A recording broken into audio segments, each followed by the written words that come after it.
Good evening, all, and welcome back to Untold Fears.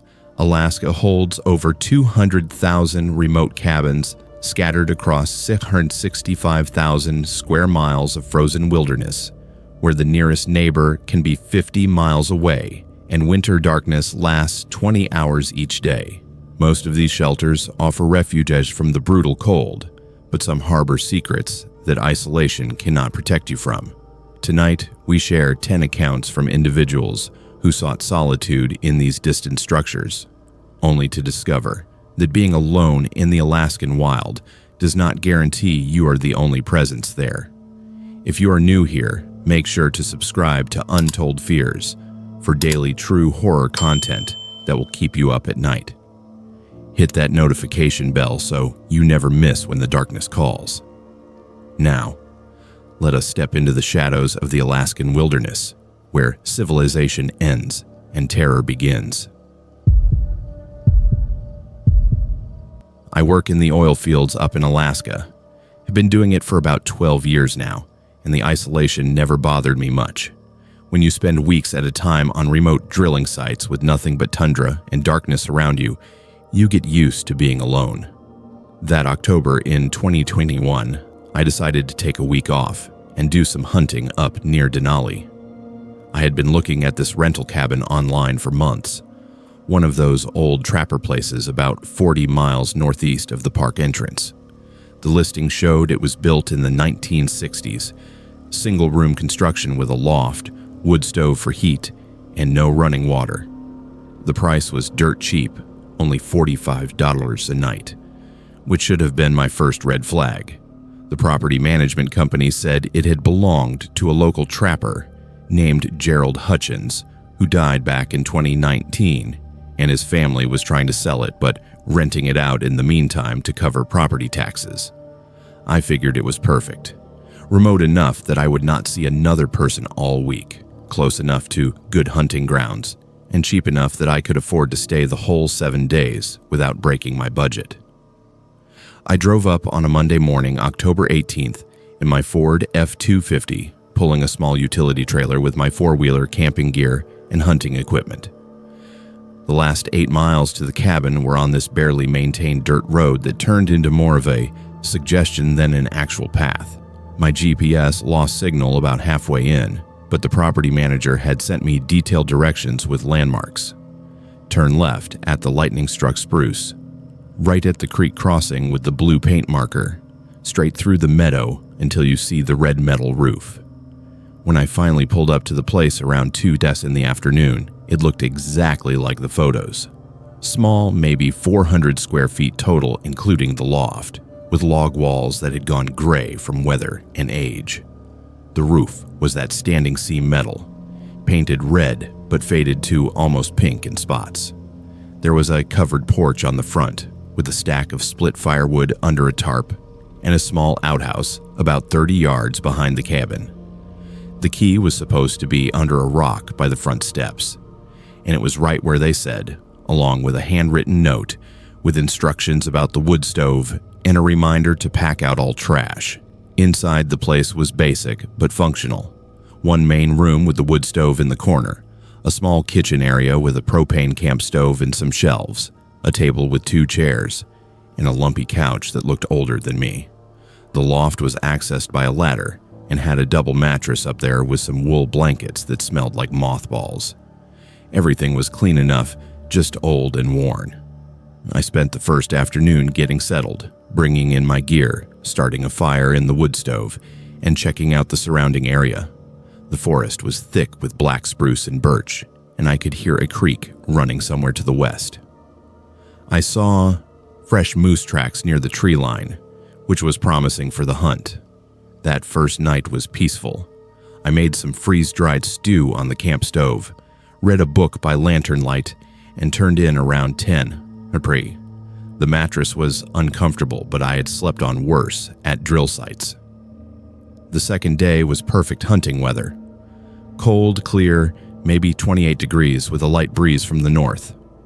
I spent the whole day out on the four-wheeler covering ground, seeing plenty of sign but not getting a clean shot at anything. Got back to the cabin around 6 degrees when it was already getting dark, cooked some rice and canned chicken, and fell asleep exhausted by 9:30. That was when the knocking started. I woke up to it at exactly 2:47 a.m. I know the time because I checked my watch immediately, thinking maybe someone was out there needing help or that another hunter had gotten turned around in the dark. 3 knocks, slow, deliberate, evenly spaced. Knock, pause, knock, pause, knock. Then nothing. I laid there, listening for maybe 2 minutes, hearing only the wind moving through the trees and the occasional pop from the wood stove as the fire burned down. Then 3 more knocks, same rhythm, same volume. I grabbed my headlamp and boots, climbing down from the loft as quietly as I could. The knocking was coming from the back door, a small side entrance I had not even used since I arrived. I stood there in the main room, my heart pounding, trying to decide what to do. The cabin had no windows on that wall, just the door, so I could not see who or what was out there. I called out, asking if anyone needed help, but there was no response, just silence. Then 3 more knocks. I moved closer to the door, put my hand on the handle, and was about to open it when something stopped me cold. The knocking was coming from low on the door, maybe 3 feet off the ground, too low for a standing person. I backed away from the door and went to the front window, shining my headlamp out into the darkness. The beam did not reach far, maybe 40 feet before it got swallowed by the forest, but in that limited circle of light, I could see fresh snow had fallen while I slept, maybe an inch or 2 coating everything. And there were no footprints. None leading to the cabin, none around the sides that I could see from the window. Just pristine, undisturbed snow. I stood there trying to make sense of that when I heard the knocking again, but this time it was coming from a different location. The front door now, same pattern. 3 slow knocks. I moved away from the window and grabbed my rifle, chambering around even though I had no idea what I would be shooting at. The knocking moved again, this time to the window I had just been looking out of. 3 knocks on the glass, methodical, patient. Then silence. For the next hour, the knocking moved around the cabin in a slow circuit. Back door, side window, front door, other side window, loft window, always 3 knocks, always the same. Rhythm. Always at a height that made no sense for a person standing in the snow. I sat on the couch with my rifle across my lap, watching the windows, listening to this thing circle my cabin over and over. At some point around 4 a.m., I must have dozed off from exhaustion because when I jerked awake, it was getting light outside and the knocking had stopped. I waited until full daylight before I went outside, taking my rifle and doing a complete circle of the cabin. The snow was still there, melting slowly in the morning sun, and there were no footprints anywhere. Not animal tracks, not boot prints, nothing. Just the marks from my own feet where I had walked the day before. I checked the back door area specifically, looking for any sign of what had been knocking, but the snow within 10 feet of the door was completely untouched. I spent that whole day trying to rationalize what happened. Maybe it was a branch hitting the cabin in the wind, except there was no wind strong enough to move branches like that. Maybe it was the cabin settling or the metal roof contracting in the cold, except it moved between different locations in a pattern that was clearly intentional. Maybe I had dreamed it, except I knew I had been awake. I had gotten up, grabbed my rifle, watched the clock. That night, I made sure to bank the fire good so I would not have to get up, and I laid down, fully dressed, with my rifle next to me in the loft. I set my watch alarm for 2:45 a.m., determined to be ready if it happened again. When the alarm went off, I shut it down immediately and laid there in the darkness, listening. At 2:47 a.m. exactly, 3 knocks came from the back door. Same pattern, same rhythm. I grabbed my rifle and my flashlight, a powerful LED that could light up 100 yards, and I went straight to the back door. I yanked it open fast, bringing the light and rifle up simultaneously, ready for whatever was there. Nothing. Just darkness and trees and snow that showed no tracks. I stepped outside in my boots, sweeping the flashlight in every direction, but there was nothing moving, nothing making noise except my own breathing fogging in the cold air. Then I heard, Knocking behind me. Inside the cabin. 3 slow knocks coming from somewhere in the main room. I spun around and went back through the door, and the knocking stopped. My flashlight beams swept across the room, catching on the frost that had formed on the inside of the windows. That was when I saw them. Handprints. On the window glass. From the inside. Small handprints like a child's, pressed against the cold glass from inside the cabin. But I was alone. I had been alone since I arrived. I backed toward the door, keeping my light and rifle up, checking every corner of the small room. There was nowhere for anyone to hide. The loft was open above me, empty except for the mattress and my sleeping bag. The main room had no closets, no cabinets big enough for a person. I was absolutely alone in that cabin, but someone or something had pressed their hands against that window from the inside while I was standing outside. I grabbed my keys, my wallet, and my rifle. Left everything else.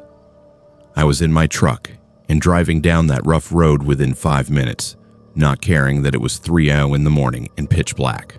I drove until I hit the main highway, then pulled into the first gas station I found 40 miles later, sitting in the parking lot with the doors locked until the sun came up. I called the property management company that morning and told them I was not coming back, that I wanted a refund for the unused nights. The woman on the phone was sympathetic but not surprised. She asked if I had experienced anything unusual, and when I told her about the knocking and the handprints, she went quiet for a long moment.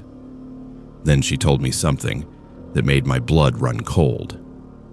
Gerald Hutchins, the trapper who owned the cabin, had died there, in the loft. In the middle of the night. The coroner estimated time of death at 2:47 a.m. He had been found 3 days later when he missed a supply pickup in town. The family had cleaned out his belongings and tried to sell the place, but nobody would buy it once word got around about how he died. She said several other renters had left early, all reporting the same thing. Knocking at night. Always at 2:47 a.m. Always following the same pattern around the cabin. I got a partial refund, and I never went back for my gear. I told them to keep it or burn it. I did not care. The property management company sent me an email a month later, saying the cabin had been demolished. The family finally gave up trying to rent or sell it, and just had it torn down and burned. But I still think about those handprints on the window. Small hands, pressed against the glass from the inside of an empty cabin. I do not hunt alone anymore. I do not stay in remote cabins, and I do not ever want to hear that pattern of knocking again. I have been a wildlife photographer for about 8 years now, specializing in Arctic and subarctic species. Most of my work involves long periods of isolation in remote locations, setting up camera traps and motion-activated equipment to capture behavior that humans rarely witness. In January 2020, I got hired by a conservation foundation to document winter wolf migration patterns near the Arctic Circle in northern Alaska. The assignment was for 2 weeks, staying at a research cabin about 840 miles north of Fairbanks, accessible only by bush plane or snowmobile in winter. The cabin belonged to the university system and got used periodically by researchers studying everything from permafrost to caribou populations. I had stayed in similar places dozens of times before. Basic shelter, enough supplies to last through the assignment, and the kind of isolation that lets you really observe wildlife without human interference. The bush pilot who flew me in was a guy named Tom Rivera, maybe 55 years old, who had been flying in Alaska for 30 years. He landed his Cessna 184 on skis on a frozen lake about a quarter mile from the cabin on January 12th, helped me unload my equipment, and gave me the standard safety briefing. He showed me the satellite phone, told me the emergency frequencies, reminded me about bear protocol even though they should all be hibernating, and said he would be back on January 26th unless I called him earlier. The cabin was small but well maintained, maybe 500 square feet with good insulation, a propane heater, propane stove, and a generator for charging batteries. There was a bunk bed, a work table, some shelves with supplies, and a small bathroom with a composting toilet. The previous researchers had left detailed notes about the generator schedule, the propane levels, and wildlife they had observed. Everything seemed professional and organized. I spent the first 3 days setting up my camera network. I had 12 motion-activated trail cameras that I positioned in a rough grid pattern covering about 4 square miles around the cabin, focusing on game trails, ridge lines, and areas where wolves were likely to travel. Each camera was programmed to take both photos and video when triggered, with timestamps and GPS coordinates embedded in the files. I also set up 2 cameras pointing at the cabin itself, one covering the front approach and one covering the lake, mainly for security and to document any wildlife that came close to the structure. By day 4, everything was operational, and I settled into the routine of checking SD cards every 2 days, downloading footage, and maintaining the equipment. The first week of footage was exactly what I hoped for. I captured a small pack of 5 wolves moving through on day 6, got excellent video of a lynx hunting snowshoe hares, documented a wolverine scent marking territory, and recorded hours of raven behavior. The weather was brutal, averaging 18 degrees, below 0 during the day and dropping to 30 below at night, but the cabin stayed warm and my equipment held up fine. I was alone, but I had my satellite phone, my cameras, my work, and that was enough. On the evening of January 20th, when I downloaded the SD cards from my twice-weekly collection run, I noticed something odd on camera 7, the one positioned on a ridgeline about a mile northeast of the cabin. The timestamp showed 3:17 a.m. on January 19th. The motion sensor had been triggered by something moving between the spruce trees. The video was only 42 seconds long, but what it showed made me watch it 5 times trying to understand what I was seeing. Something tall was moving through the trees, not walking on all fours like a bear or moose, but upright on 2 legs. The figure was in the background, maybe 80 feet from the camera, partially obscured by vegetation, but clearly bipedal. At first, I thought maybe I had captured footage of another person, a trapper or hunter passing through, except the height was all wrong. Based on the known measurements of the trees in frame, whatever I was looking at stood at least 8 feet tall, possibly taller. The gait was strange too, not quite human, with longer strides than seemed natural. The video quality was good, 1080p resolution, but the subject was far enough away and moving through enough vegetation that I could not make out clear details. Just this tall, dark shape moving through the forest at 3:30 in the morning in 25 below temperatures. I went through the rest of the SD cards methodically. Camera 3, positioned on a game trail half a mile south of the cabin, had captured a similar figure on January 18th at 1:52 a.m. Same bipedal movement, same excessive height. Camera 9, which covered an open area near a frozen creek, showed tracks in fresh snow from January 17th. The tracks were massive, easily 18 inches long, and the stride length between prints measured 6 feet. I spent that entire evening going through every frame I had, making notes, trying to find a rational explanation. Maybe it was a moose filmed at an angle that made it look bipedal. Maybe the height estimates were off due to perspective. Maybe the tracks were bear tracks that had melted and refrozen larger. But none of those explanations held up when I really examined the evidence. That night, I made sure both the cabin cameras were functioning properly, and I moved one of my handheld cameras to the window by my bunk, pointing it outside with the motion sensor activated. I did not sleep well. Every sound the cabin made, every creak of the walls contracting in the cold, every gust of wind had me wide awake and listening. Nothing happened that night, or the next day, or the next night. On January 22nd, I did my regular SD card collection run. When I got to camera 7, the one on the northeast ridge, I found the SD card was missing. Not damaged, not malfunctioned, but physically removed from the camera. The weatherproof case was still locked, but someone or something had opened it, taken the card, and closed it again. I checked every other camera in the network. 4 more were missing their SD cards. Cameras 3, 9, 11, and 12. All of them had captured footage of either the tall figure or the massive tracks. I hiked back to the cabin faster than I should have, slipping twice on ice patches, my heart hammering the entire way.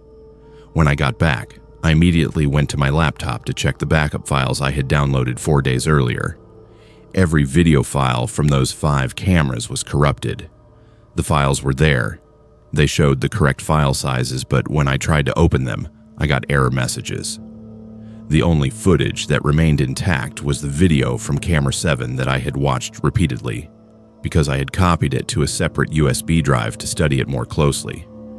Everything else showing that figure was gone. I sat there staring at my laptop screen, trying to understand how this was possible.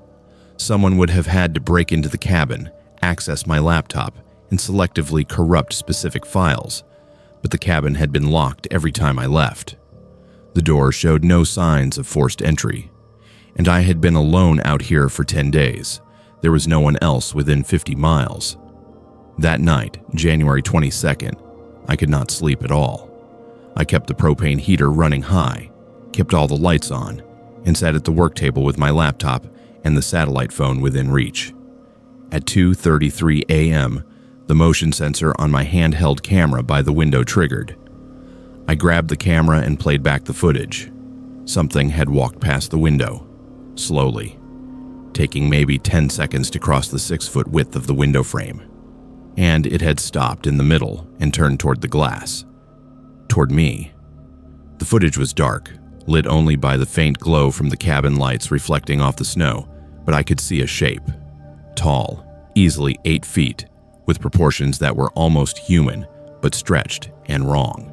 And it had stood there, looking in at me for exactly 4 hours and 17 minutes, according to the timestamp. I had been sitting at that table 6 feet from that window, working on my laptop and drinking coffee, while something stood outside in 30 below temperatures, watching me for 4 hours. I had not heard anything, had not seen any movement, had no idea it was there until I checked the camera. I called Tom Rivera on the satellite phone at 7 a.m. when I knew he would be awake. Told him I needed an emergency extraction, that I was cutting the assignment short, and that I needed him to come get me as soon as possible. He said he could be there by noon if the weather held. I spent the next 5 hours packing my essential equipment, leaving most of the cameras and gear behind. I just wanted out. When I heard the plane's engine approaching around 11:45, I grabbed my bags and headed for the lake. Tom landed smoothly, taxiing the Cessna close to shore, but he did not shut down. The engine. When I got close enough to see his face through the cockpit window, he looked confused and kept gesturing for me to hurry up. I threw my bags in, climbed into the passenger seat, and he immediately started turning the plane around for takeoff. I asked him what was wrong, and he pointed back toward the tree line on the far side of the lake. There were people standing there. At least that is what it looked like from 400 yards away. Maybe a dozen figures spread out along the tree line, motionless, watching the plane. Tom said they had been there when he approached for landing, and it made him nervous because he had not seen any other planes in the area and could not figure out how that many people got out here. He said something felt wrong about them, about the way they stood, about how they had not moved or waved or shown any normal human behavior. As we lifted off and gained altitude, I looked back. The figures were still there, and from the higher vantage point I could see they were too tall, too still, and positioned in a way that suggested they had been waiting. Not for Tom, for me. Back in Fairbanks, I took the footage to a professor I knew at the university, someone who specialized in video analysis and digital forensics. He spent 3 days examining the clips, checking for tampering, analyzing the metadata, and trying to enhance the distant shots of the figure in the trees. His conclusion was that the footage was genuine, unmanipulated, and showed something that he could not identify. The proportions were wrong for any known animal. The height was wrong for a human. The behavior of standing motionless in lethal cold for hours was wrong for any living thing. He wrote it up as an unexplained phenomenon and submitted it to a wildlife journal, but they declined to publish without more evidence or corroboration. I kept the USB drive with the footage in a safe deposit box. I told the Conservation Foundation that I had experienced equipment failures and could not complete the assignment. They understood and paid me for the days I was there. I never went back to collect the rest of my cameras. The university sent some graduate students out there in March to retrieve the equipment and close up the cabin for the season. They reported that every single camera in my network was still in place, but all of them had their SD cards missing. The cabin showed no signs of disturbance. The only thing they found that was unusual was tracks in old snow near the cabin. Very large tracks. The students photographed them and sent the images to a wildlife biologist who said they did not match any known species in Alaska. I still do wildlife photography, but I do not work in Alaska anymore. I do not do winter assignments, and I do not stay alone in remote locations. I switched to urban wildlife projects, documenting coyotes in Los Angeles, raccoons in Toronto, foxes in London. Animals that I understand, animals that behave in predictable ways, because whatever was watching me from outside that cabin window for 4 hours while I sat drinking coffee, whatever walked on 2 legs through the forest at impossible heights, whatever took those SD cards and corrupted those files, that was not an animal I understand, and I do not ever want to see it again. I work as a geologist for a mining exploration company based out of Anchorage. Have been doing it for about 18 years now, mostly conducting surveys and mineral assessments at remote sites across Alaska. The work involves a lot of solo time in the wilderness, drilling core samples, mapping geological formations, and compiling data for feasibility reports. In March 2018, my company sent me to evaluate a potential copper deposit about 90 miles south of Fairbanks near the Denali Highway. The assignment was straightforward. 7 days on site, collect samples, assess the grade and extent of mineralization, and submit a preliminary report on whether the claim was worth developing further. The company maintained a small cabin at the location, built back in the 1980s during the last exploration phase, and supposedly kept in reasonable condition for exactly these kinds of surveys. I drove out on March 12th in a company truck, a reinforced Ford F-350 with heavy-duty snow tires and emergency equipment. The last 20 miles were on unmaintained winter roads that required 4-wheel drive and careful navigation around drifts and ice patches. I arrived at the cabin around 4 in the afternoon, with maybe 2 hours of daylight left. The structure was exactly where the GPS coordinates indicated, a small log building maybe 600 square feet, with a metal roof and a covered porch stacked with firewood. The key was supposed to be in a lockbox mounted next to the door, and the combination was in my assignment folder. Everything matched the description. I unlocked the cabin, brought in my gear, and started getting settled before darkness made everything harder. Inside, the place was basic but functional. 1 large room with a wood stove, a kitchenette with a propane stove and small refrigerator that ran off a generator, a table with 2 chairs, and a set of bunk beds against the far wall. There was a small bathroom with a chemical toilet and a gravity-fed water system that drew from a cistern on the roof. The previous survey team had left notes about the generator schedule, the propane levels, and contact information for the nearest ranger station, which was about 35 miles away. What I noticed immediately, though, was graffiti carved into the wooden wall above the table. Not spray paint or marker, but actual carvings, deep gouges in the wood forming names and dates. I walked over to examine them more closely, running my fingers over the rough cuts. There were maybe a dozen names, all carved in different handwriting styles but with similar depths, like they had all been done with the same tool. A knife, probably, or something equally sharp. Next to each name was a date. Sarah Mitchell, March 2014. James Corver, August 2015. Angela Reeves, October 2016. David Santos, June 2017. I pulled out my phone and did a quick search for some of the names, mostly out of curiosity. What I found made my stomach tighten. Sarah Mitchell had been a 29-year-old graduate student from the University of Alaska who went missing during a solo research trip in 2014.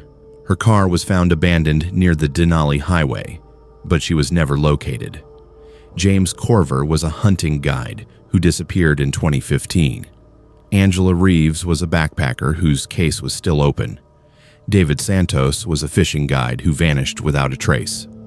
I searched 4 more names from the wall. Every single one was a missing person, all of them from Alaska, all of them within the last 5 years, all of them still unsolved. I spent the first hour after that discovery going through the cabin systematically, looking for anything else unusual, but there was nothing. Just standard cabin supplies, some canned food, basic tools, and the notes from previous survey teams. None of the official company logs mentioned the carvings. Either they had not noticed them, or they had chosen not to report them. I considered calling my supervisor, but what would I tell him? That there were names on the wall and some of them matched missing persons cases. It could be a coincidence. It could be someone's dark idea of a joke. I decided to document everything with photos, complete my work as assigned, and report it all when I got back to Anchorage. That night, I locked the door, wedged a chair under the handle, and slept with my satellite phone and my pistol within arm's reach. The next 4 days were focused on work. I hiked out each morning to the claim sites, drilled core samples, logged the geology, and took measurements.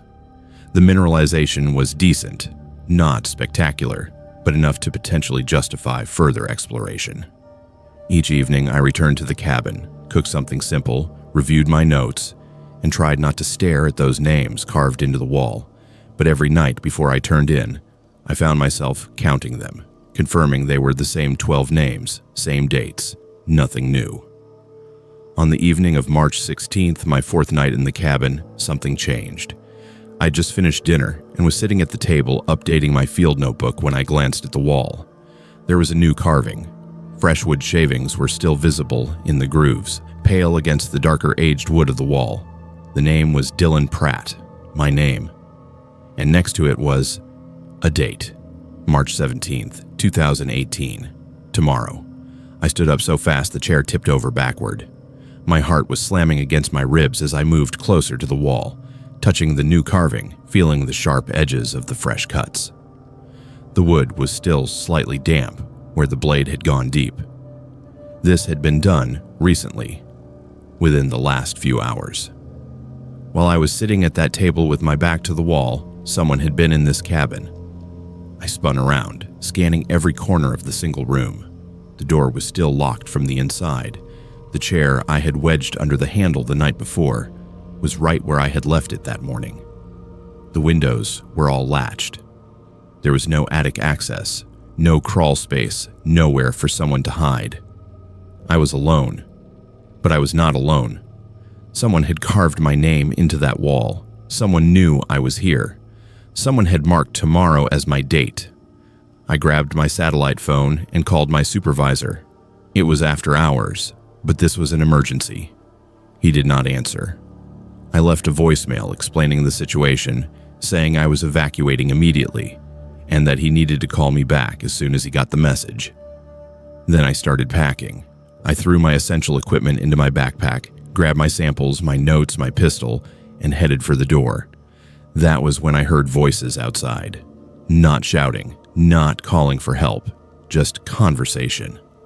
Multiple people talking in low tones like they were standing on the porch having a casual discussion. I moved to the window and looked out. There was no one there. The porch was empty. The truck was sitting right where I had parked it, undisturbed, but the voices continued clear and distinct coming from directly outside the door. One voice was talking about the weather, mentioning how cold it had gotten, how the ice on the roads was getting dangerous. Another voice responded, saying something about needing to finish before morning, about not having much time. A third voice, this one female, said my name. Said Dylan was inside. Said I would try to leave. Said they needed to make sure I stayed until tomorrow.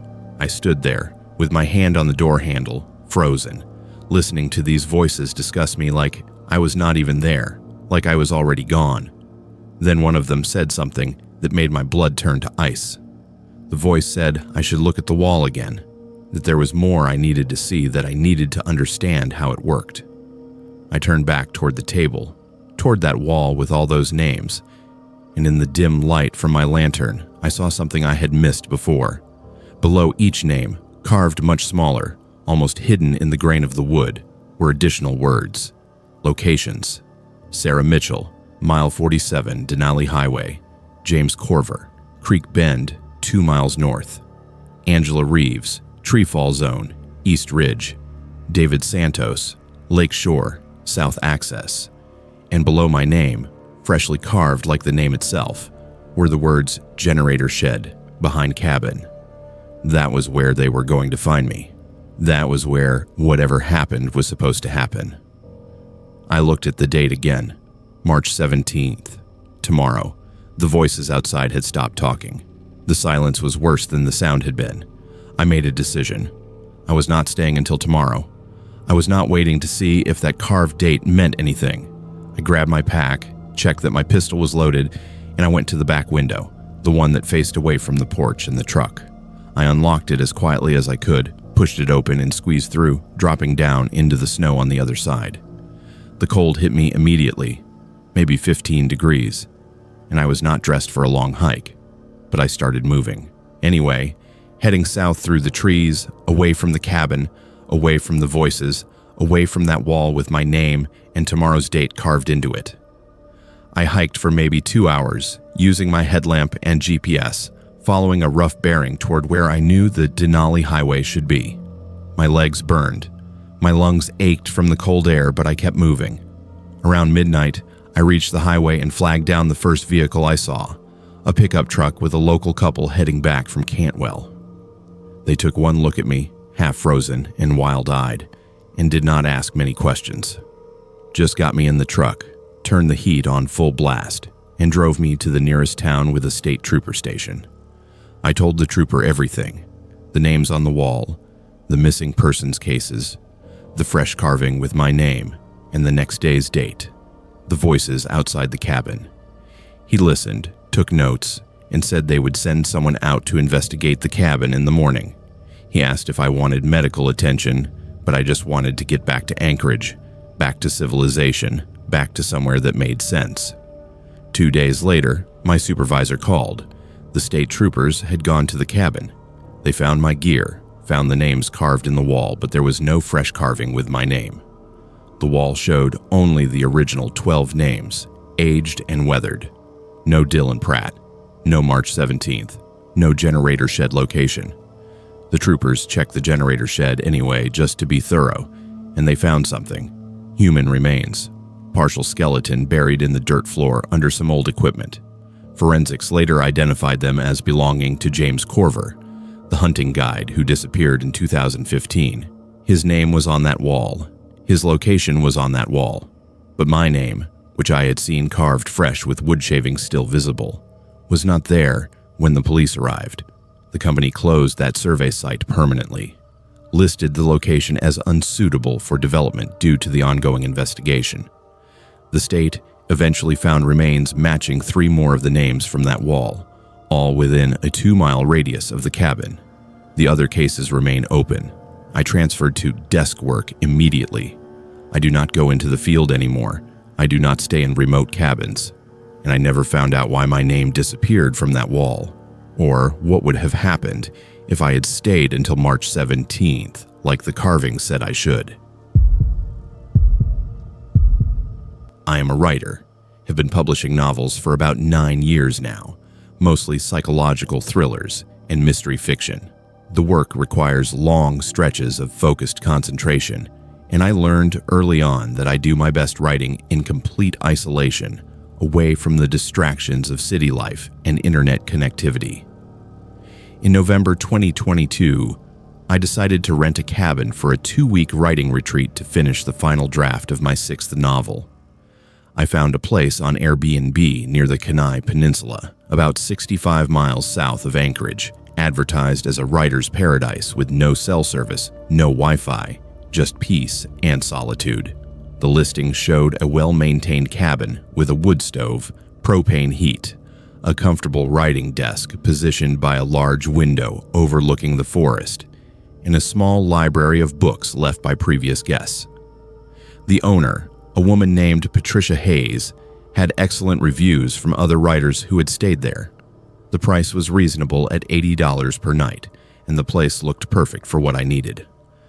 I arrived on November 8th, driving my Subaru Outback loaded with 2 weeks' worth of food, my laptop, notebooks, research materials, and enough coffee to fuel a small army. The cabin was exactly as advertised.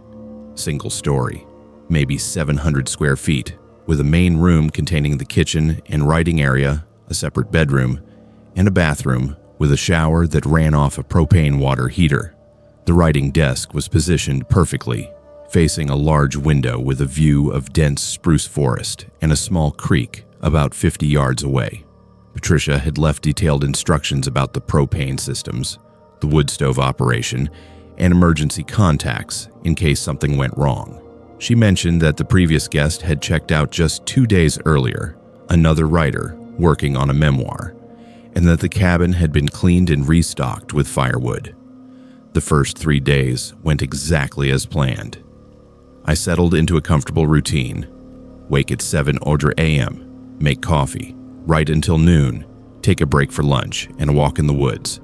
Write again from 2 hours until 6 hours. Make dinner, read by the fire until 10. Hooray. Then sleep. The isolation was perfect. No phone calls, no emails, no social media, just me and my manuscript. The novel was coming together better than I had hoped, and by the end of day 3, I had written over 15,000 words. On the evening of November 11th, while making dinner, I noticed a journal on the small bookshelf in the corner. It was one of those leather-bound notebooks, about 200 pages, with an elastic band holding it closed. I assumed it was part of the cabin's library and pulled it out to look at it. The first page had a name written in neat handwriting, Rachel Torres, and a date, November 2021, exactly 1 year earlier. I flipped through the pages and realized it was a daily writing journal, the kind writers keep to track their progress and reflect on their work. Rachel had been staying at this exact cabin, working on a book documenting her days. I should have put it back. It felt invasive to read someone else's private journal. But I was curious, and I started reading the first entry. Rachel described arriving at the cabin, how peaceful it was, how she had the same routine as mine. Wake at 7, coffee, writing until noon, walk in the woods, more writing, dinner, reading by the fire. The details were remarkably similar. Same desk, same window view, same sense of isolation and productivity. I read a few more entries. Day 2, day 3, day 4. Her routine never varied. And then I got to day 5, November 13th, 2021, and something in her entry made my hands go cold. She wrote that she had found a journal in the cabin, left by a previous guest. A woman named Jennifer Malik, who had stayed there exactly 1 year before Rachel, in November 2020. Jennifer had kept a detailed daily log of her writing retreat, and according to Rachel's journal, Jennifer's routine had been identical to Rachel's. Same wake time, same writing schedule, same walks, same evening reading. Rachel wrote that it felt eerie, like she was following a script she had not written, but she dismissed it as coincidence. Writers are creatures of habit, she reasoned. Of course, multiple people would develop similar routines in the same space. I kept reading. Rachel's entries for the next few days showed increasing unease. She mentioned that her own routine had started to feel automatic, like she was not choosing her actions, but simply performing them. She tried to break the pattern by staying up later, by skipping her afternoon walk, but found herself unable to. Her body moved through the routine regardless of what her mind wanted. On day 7, November 15th, Rachel wrote something that made me close the journal and sit there staring at the wall. She had continued reading Jennifer's journal and discovered that Jennifer had described her death. In the final entry, dated November 16th, 2020, Jennifer wrote that the cabin's heater would malfunction that evening, that a propane leak would cause a fire, and that she would die in her sleep from smoke inhalation. Jennifer wrote it matter-of-factly, like she was describing something that had already happened, not something that was going to happen. And then Rachel wrote that she had searched online for Jennifer Malik and found an obituary. Jennifer Malik, age 34, author, died November 16, 2020, in a cabin fire on the Kenai Peninsula. Cause of death was smoke inhalation due to a faulty propane heater. I sat there with that journal in my hands, my dinner going cold on the stove, trying to process what I had just read. Rachel had stayed in this cabin knowing that the previous guest had died here, knowing that Jennifer had somehow predicted her own death in her journal, and Rachel had kept writing her own entries. I flipped to the last pages of Rachel's journal, my hands shaking. The final entry was dated November 15th, 2021, exactly 1 year ago to this day. Rachel wrote that she understood now how it worked. The cabin did not just inspire writing, it demanded a specific story. And that story always ended the same way. She wrote that she had tried to leave that morning, but found her car would not start. She had tried to hike out, but found herself walking in circles, always ending up back at the cabin. She wrote that she would die tomorrow, November 16th, just like Jennifer, and that whoever came next would find her journal, would read it, would follow the same routine, and would die on their own November 16th. I dropped the journal and ran to my laptop, searched for Rachel Torres, found her obituary immediately. Rachel Torres, age 31, novelist, died November 16th, 2021, in an accidental cabin fire.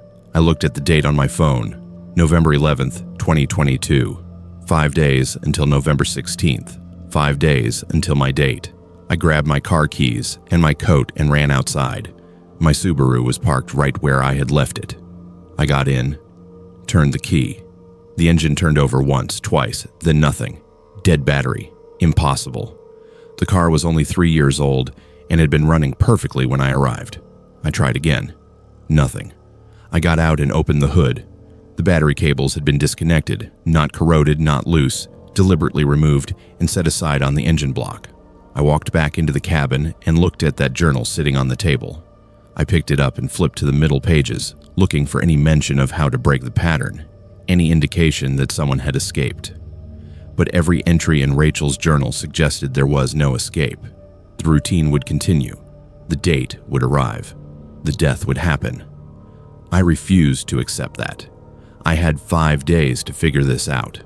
I spent the next hour searching the cabin systematically, looking for more journals, more evidence, anything that might explain what was happening. In a storage box under the bed, I found them. 4 more journals, 4 more women, 4 more November 16th deaths, going back to 2017. Each one had documented the same routine, the same growing sense of inevitability, the same realization that the cabin was not just a place but a trap. The oldest journal, from 2017, belonged to a woman named Amanda Cross. Her entries were the most detailed. She had researched the cabin's history and discovered it had been built in 1987 by a writer named Eleanor Vance, who had come to Alaska to work on her final novel. Eleanor had died in the cabin on November 16, 1987, of carbon monoxide poisoning from a faulty heater. Amanda theorized that something about Eleanor's death had imprinted on the location, creating a loop that demanded repetition. Every woman who stayed there seeking creative isolation became part of the pattern. Amanda had tried everything to escape. She had smashed the windows, broken down the door, hiked into the forest. But her final entry, written on November 15, 2017, said that none of it mattered. The cabin would have its story. The date would come. The pattern would complete. I decided that if I could not leave, I would change the pattern. On November 12th, I stayed awake all night, did not sleep, did not follow the routine. On November 13th, I disabled the propane heater completely, shut off the valve at the tank outside, disconnected the lines. If the death was supposed to happen via heater malfunction, I would remove the heater from the equation. On November 14th, I smashed my own laptop so I could not write, burned the journals in the wood stove so no one else would find them. I was not going to be part of this pattern. On November 15th, I sat by the window with every light in the cabin on, watching the forest, waiting for November 16th. That was when I saw Patricia Hayes, the cabin owner, walking up the path toward the cabin. She knocked on the door. I did not answer. She knocked again and called my name. Said she needed to check the propane system. Said there had been recalls on the heater model, that it was dangerous, that she needed to replace it. I opened the door. Told her I had already disconnected it. Told her I knew what happened here. Told her about the journals, the deaths, the pattern. Patricia looked at me with this sad, tired expression and said I did not understand. Said the cabin was not cursed. Said there was no supernatural pattern. She pulled out her phone and showed me something. Police reports, arrest warrants. Patricia Hayes was not the cabin owner. Patricia Hayes was a serial arsonist with a history of targeting remote rental properties. She had been deliberately sabotaging the heaters, causing the fires, killing the women who stayed there. Insurance fraud, she called it. Multiple payouts over 5 years. She had been careful, spacing the deaths out annually, always on November 16th, to make it seem like some kind of supernatural coincidence. And the journals were hers. She had written all of them in different handwriting, creating a false history to make any survivor believe they were trapped by something beyond human control. I ran, straight past her, into the forest, not caring about direction, just moving. I heard her behind me, heard her calling, heard the sound of liquid splashing on wood. When I looked back, the cabin was already burning. Patricia had doused it in accelerant while I ran. I kept moving, found the creek, followed it downhill for 3 miles until I reached a logging road, flagged down a truck, made it to the state police. They found Patricia 2 days later trying to burn down another cabin with another woman inside. She is in prison now, awaiting trial for 6 counts of murder. The journals were all fakes. The pattern was all her. And I am alive because I figured it out one day before. She planned to kill me, but I do not write in remote cabins anymore.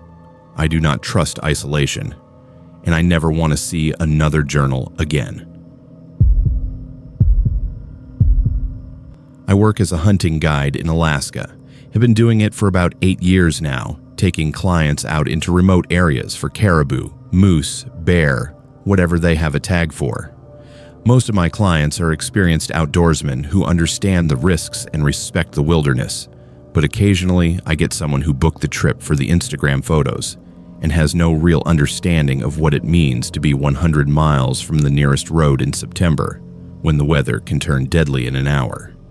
In September 2019, I took a client named Marcus Reynolds out to the Wrangell Mountains for a 3-day moose hunt. Marcus was a 42-year-old attorney from Seattle who had hunted whitetail deer in Pennsylvania, but never done anything like an Alaskan backcountry hunt.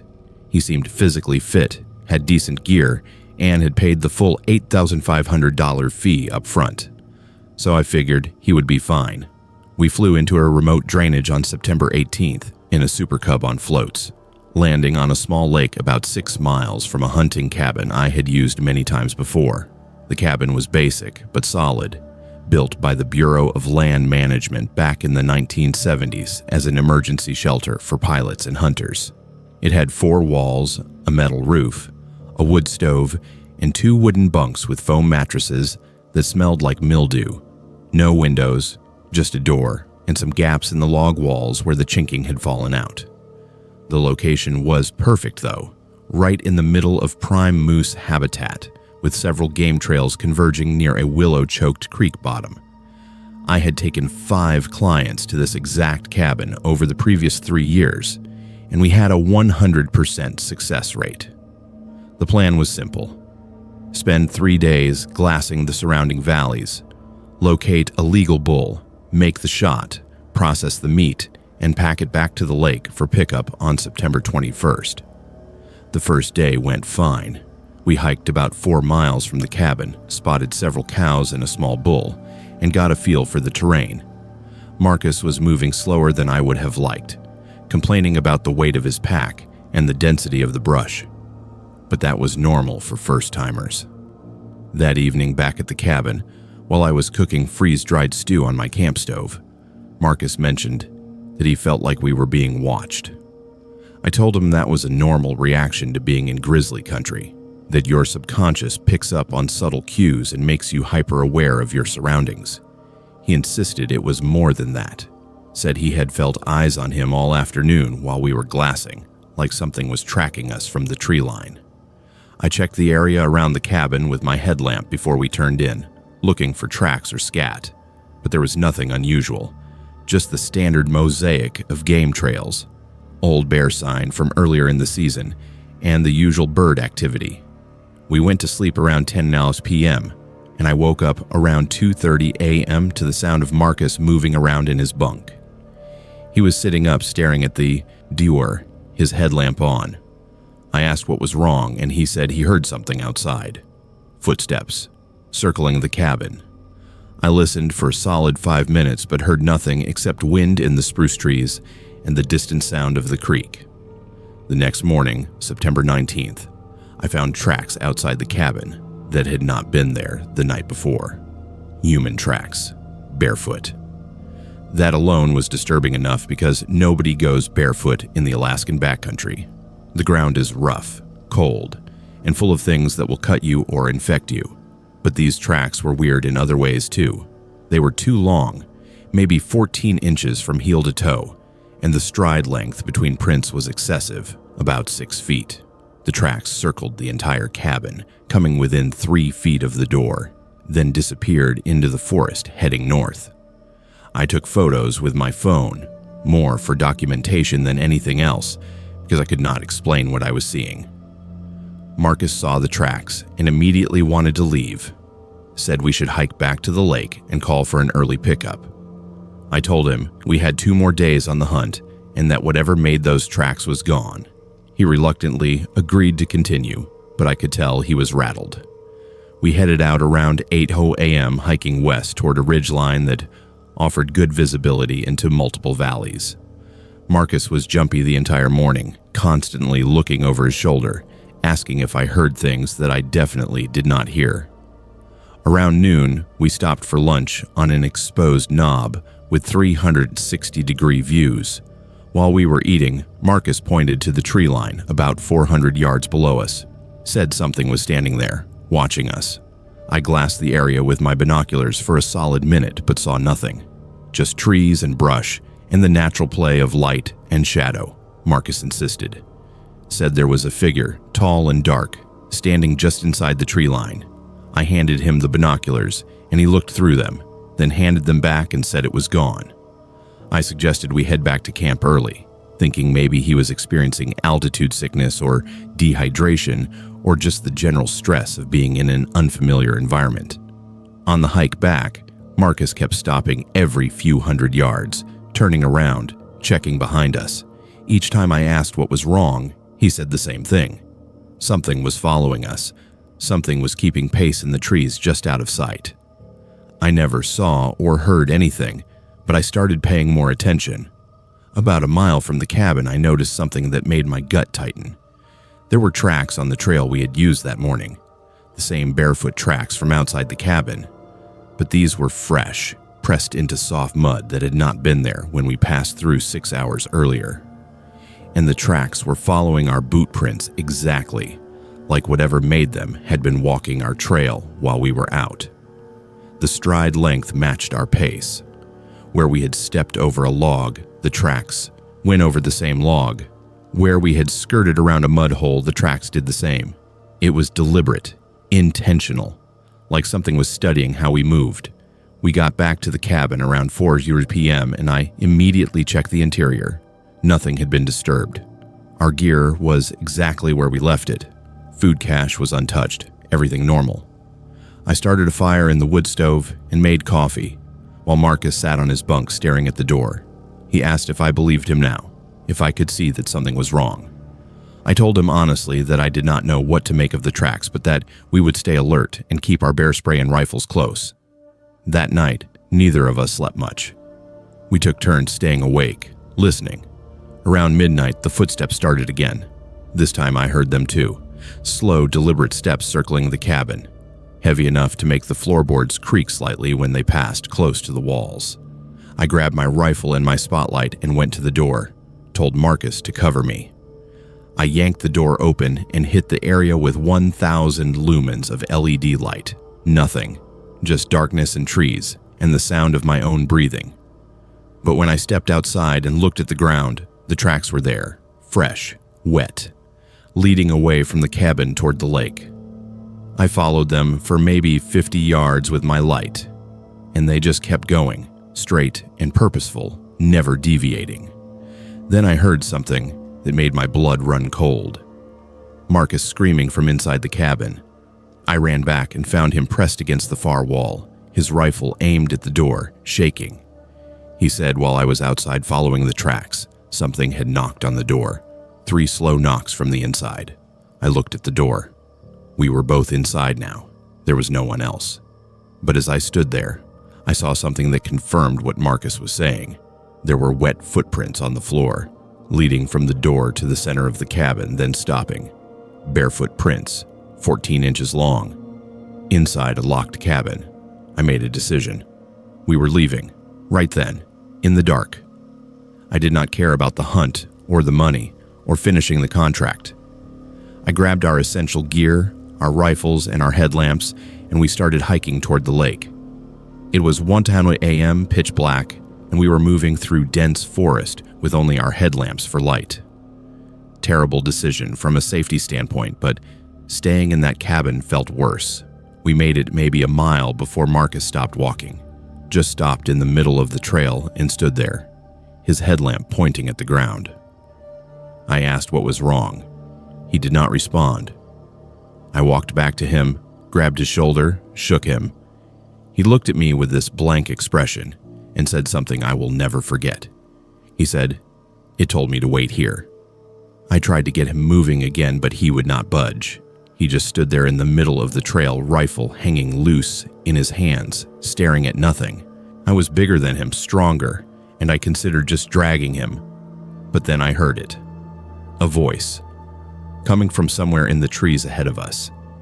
It was calling Marcus's name, over and over, not shouting, just speaking in a normal conversational tone, but somehow carrying through the forest clearly.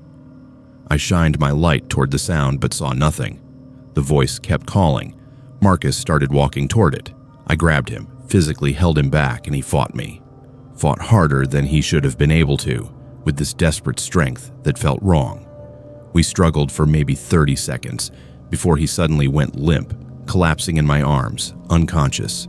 I carried him, threw him over my shoulders in a fireman's carry, and started moving as fast as I could toward the lake.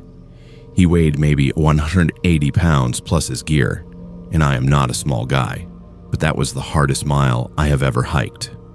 Every few minutes, I would hear that voice, sometimes ahead of me, sometimes behind, always calling Marcus's name.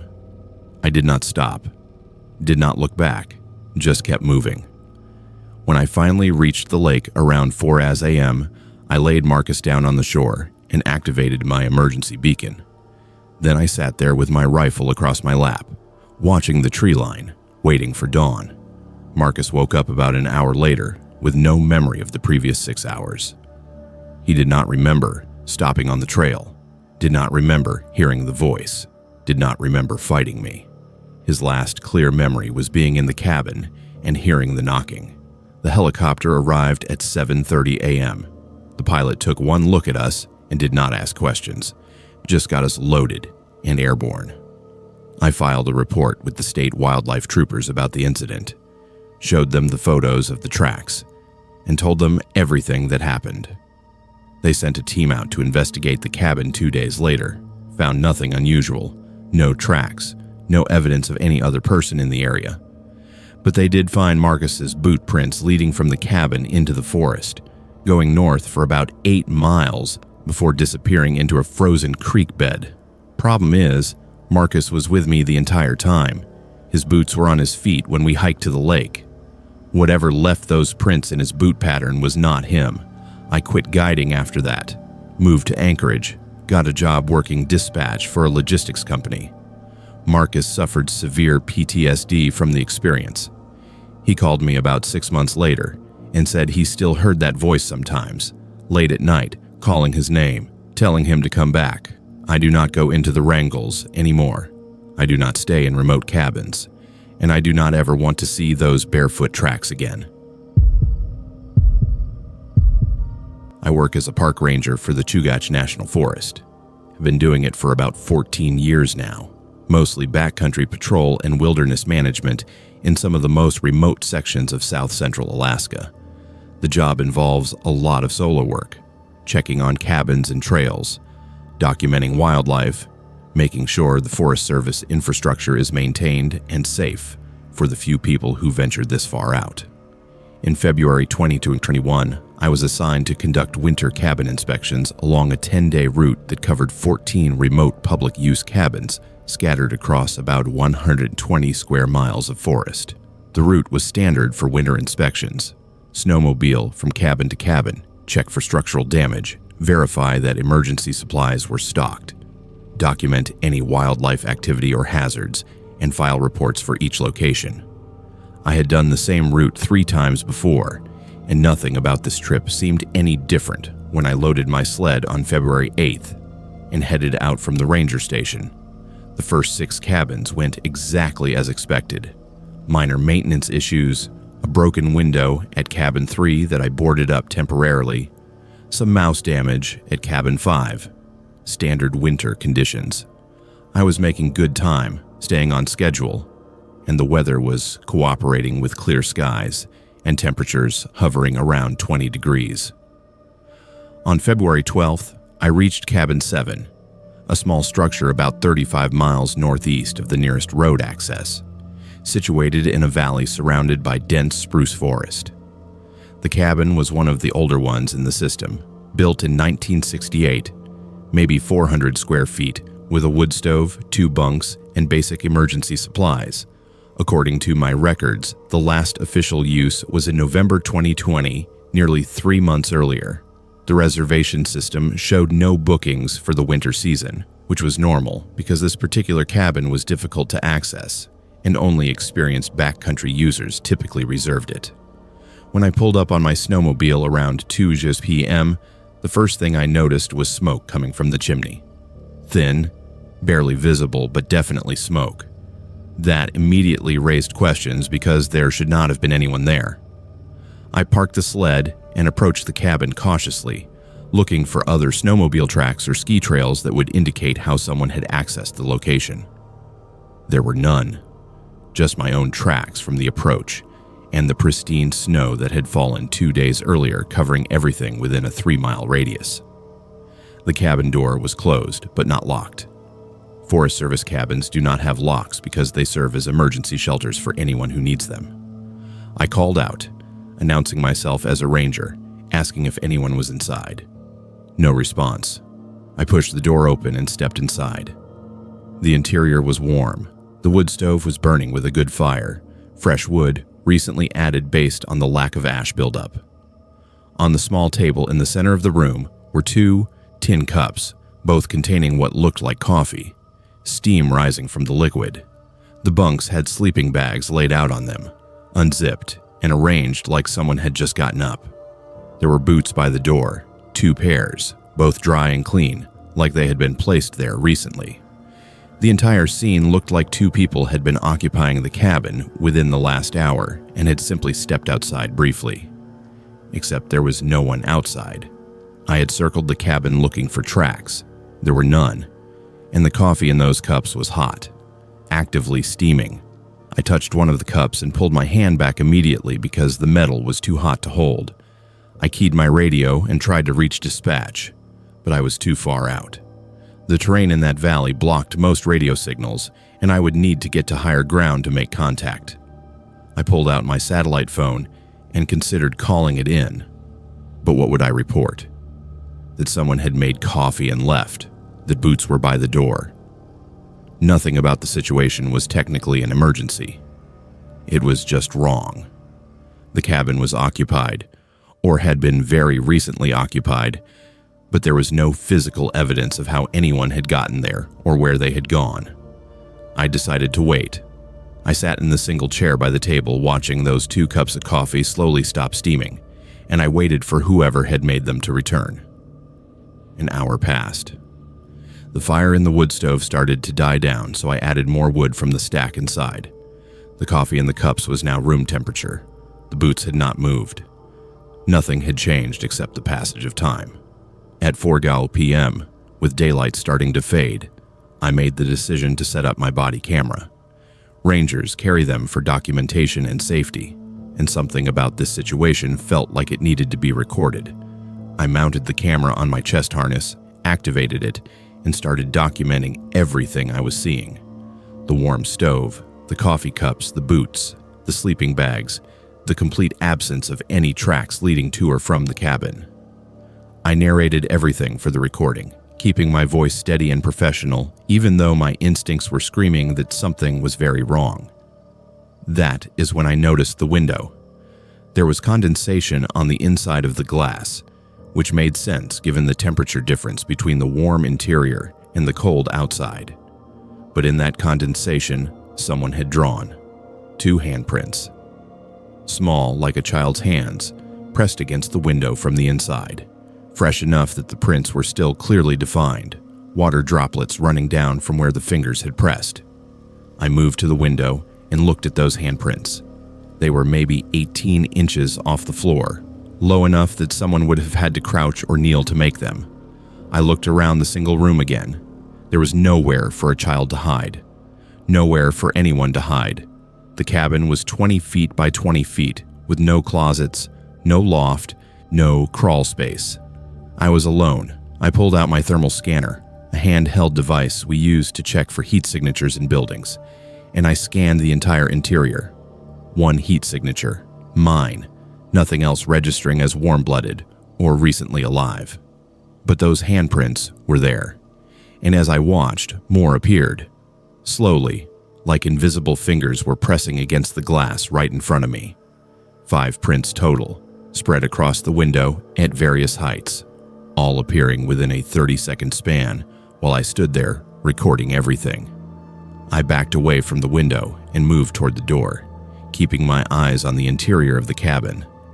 That is when I heard it. Voices. 2 distinct voices having a conversation, speaking in normal tones like they were having a casual discussion. The voices were coming from inside the cabin. One voice was male, deeper, talking about needing to set the table. The other voice was female, lighter, responding that they needed to pour the coffee. I could hear them clearly, could understand every word, but I could not see anyone. My thermal scanner still showed only my heat signature. My body camera was recording everything. I stood there, frozen, as I heard the sound of liquid being poured, the clink of metal cups being set down on the wooden table. I watched as the 2 cups that had been sitting on the table for 2 hours slowly filled with fresh coffee.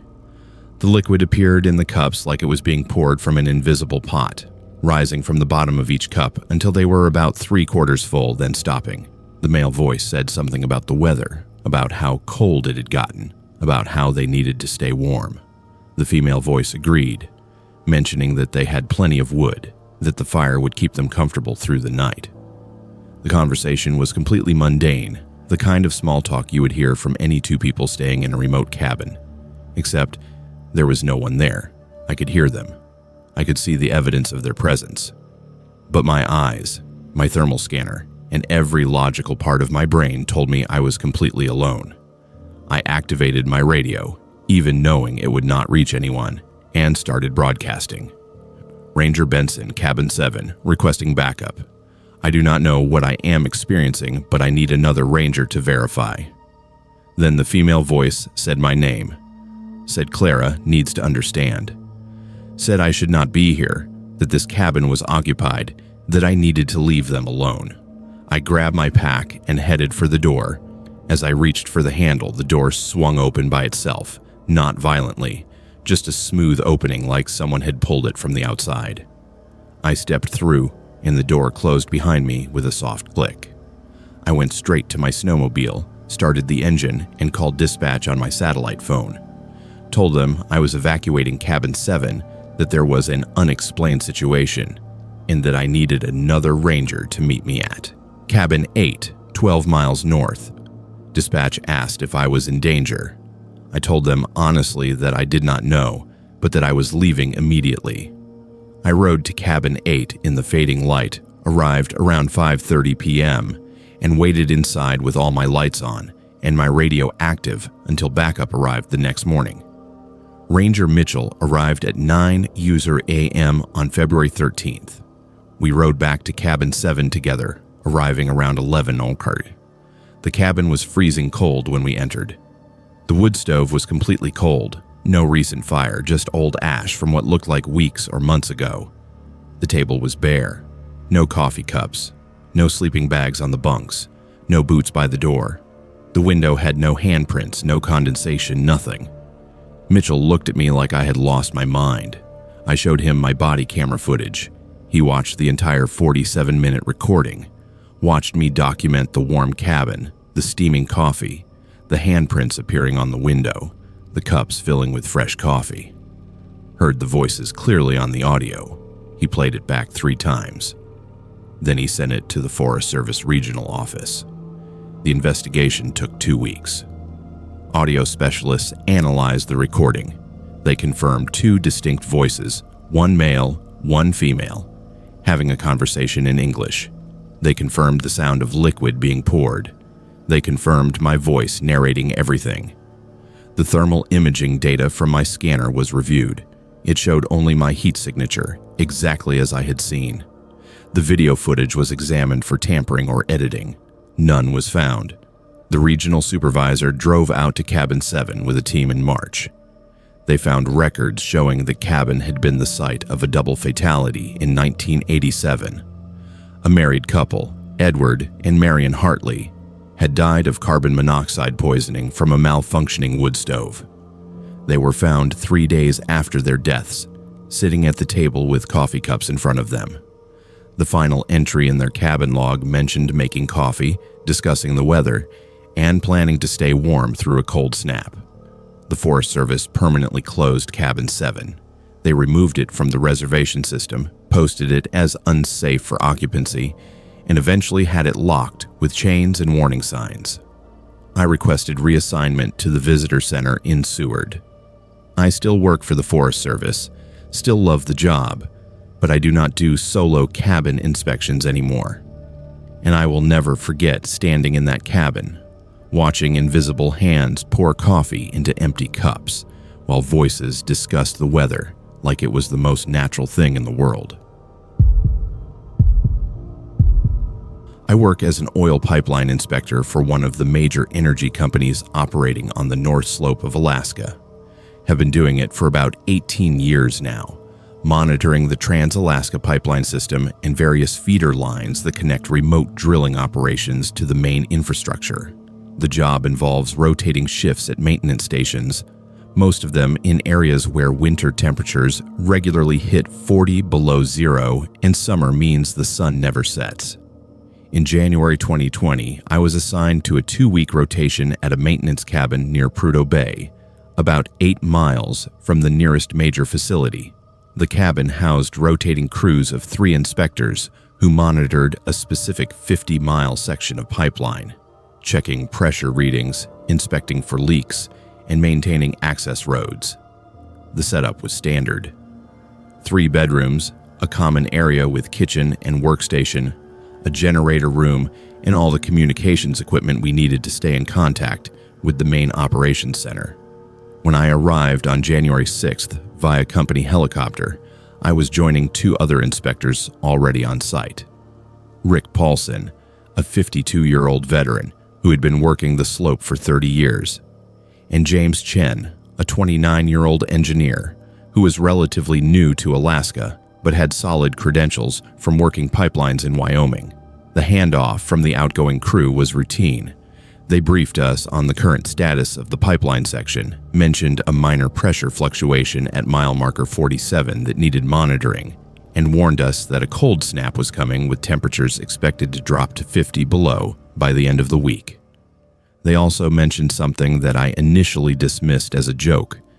They said the fourth bedroom door had been locked from the inside since 2015, and that the company had never bothered to break it down, because it was not worth the expense to replace the door just to access an unused room.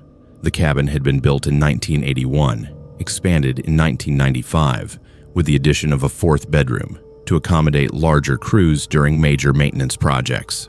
But according to Rick, who had been working out of this cabin on and off since 2003, that fourth bedroom had always been problematic.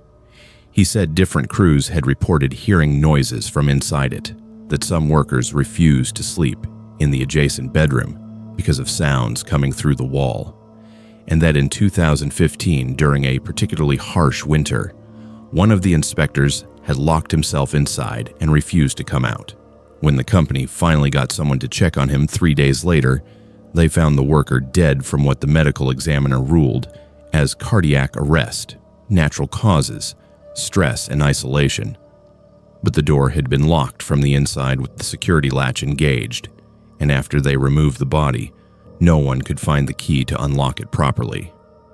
The company decided it was easier to just leave it locked and use the other 3 bedrooms for crew rotations. I looked at the door that first evening while Rick was telling me the history. It was just a standard interior door, solid wood, painted white, with a simple handle and a security latch. The kind of latch you would see in any cabin or hotel room, just a small metal arm that swings down to prevent the door from being opened from the outside. Through the gap at the bottom of the door, maybe half an inch of clearance, I could see darkness. No light, no movement, just an empty room that had been closed off for 5 years.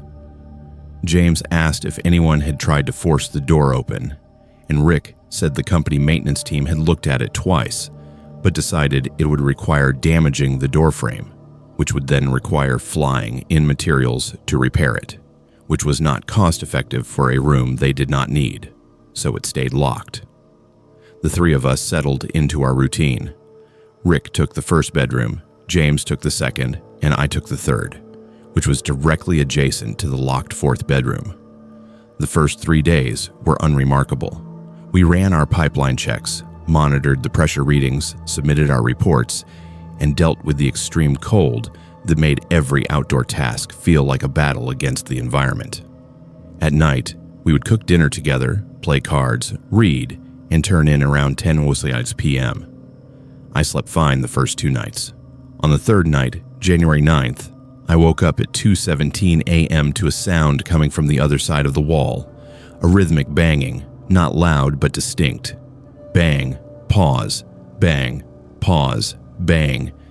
It was coming from inside the locked bedroom. I laid there, listening for maybe 5 minutes, trying to convince myself it was the building settling or the wind or the heating system, but the rhythm was too regular, too deliberate. I got up and went to the common area where Rick was sitting at the workstation doing some late-night data entry. I asked if he heard the banging. He said no, that the cabin was quiet, that maybe I was hearing the generator cycling. I went back to bed, and the sound had stopped. The next night, same thing. Woke up at 2:17 a.m. to the same rhythmic banging from the locked room. This time I got up immediately and went to the door, put my ear against it and listened. The banging was definitely coming from inside, and it seemed to be synchronized with something. I stood there, trying to figure out what, and then I realized it was matching my heartbeat. Every time my heart beat, the banging happened. I stepped back from the door, and the banging stopped immediately. I moved close again, and it resumed, perfectly timed with my pulse. I woke up Rick and James, brought them both to the door, and asked if they could hear it. They both said no. James put his ear to the door for a solid minute and said he heard nothing, but I could hear it clearly. Bang, bang, bang, matching my heartbeat exactly. Rick suggested I switch bedrooms with him. that maybe the wall was thin enough that I was hearing my own pulse amplified through the structure. I took his room for the next 2 nights and slept fine. No banging, no sounds. On January 13th, Rick mentioned casually over breakfast that he had heard something the previous night.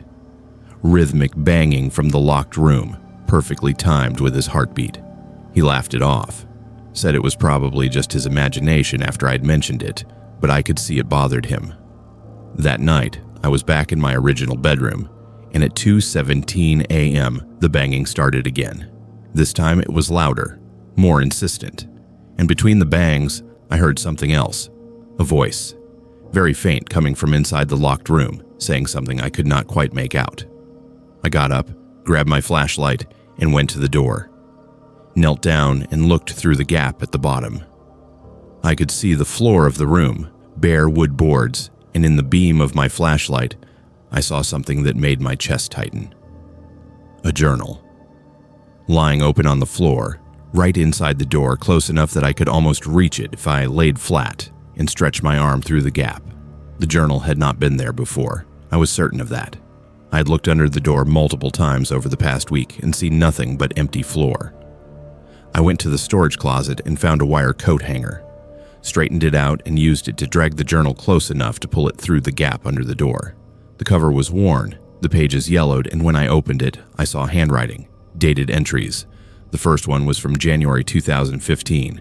The journal belonged to Kenneth Morrison, the inspector who had died in that room. His entries documented his 2-week rotation at the cabin, starting normal enough with routine pipeline reports and observations about the weather. But around day 5, the entries changed.